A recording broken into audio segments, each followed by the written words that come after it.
එක සීතල සැන්දෑවක දුප්පත් කරුණාවන්ත දරකපන්නෙක් හිමෙන් වැසුණු කඳු අතර තනිවම ඇවිද යමින් සිටියා. ටික දොරක් යන විට දඩයක්කාරයෙකුගේ උගුලකට හසු වී සිටි ඉතා ලස්සන සුදු පැහැති කොකෙක් දරකපන්නාගේ නෙත ගැටුණා. සත්වයා කෙරෙහි ඇති වූ අනුකම්පාව නිසා ඔහු ඉතා පරිස්සමෙන් කොකාව බේරාගෙන නිදහස් කළා. එදින රාත්‍රියේ හිම පතනය වෙමින් තිබියදී දරකපන්නා තමාගේ කුඩා පාළු පැල්පතට පැමිණියා. ඒ වෙලාවේ නවාතැන් ඉල්ලා සිටිමින් රෝමත් තරුණියක් ඔහුගේ දොරකඩ පෙනී සිටියා.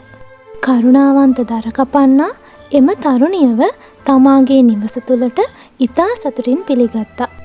වැඩි කල නොගොස් ඔවුන් දෙදෙනා අබුසැමියන් ලෙස ඉතා සාමකාමීව ජීවත් වුණා. එක් දිනක් තම සැමියාගේ ජීවිතය සාර්ථක කර ගැනීමට උපකාරයක් ලෙස රෙදි විවීමට එම තරුණිය තීරණය කළා.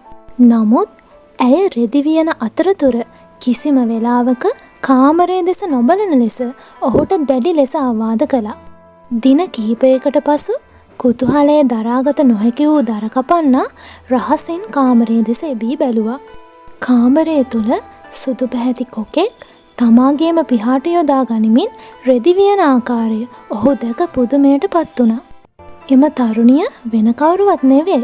එදා තමා බේරාගත් පක්ෂියා බව ඔහුට වැටහුණා. තම රහස හෙළිවීම ගැන කනගාටුවෙන් යුතුව එම තරුණිය ඔහු ඉදිරියේ පෙනී සිටියා. තවදුරටත් එහි රැඳී සිටීමට නොහැකි නිසා ඇය නැවතත් කොකෙක් බවට පත් වී පිටත්ව යාමට සූදානම් වුණා. එම පක්ෂියා ඉගිලී යද්දී දරකපන්නා කෘතඥතාවෙන් සහ දැඩි ශෝකයෙන් යුතුව ඇය දෙස බලා සිටියා. ඇයගේ කළගුණ සැලකීම ඔහුට කිසිදා අමතක නොවිය.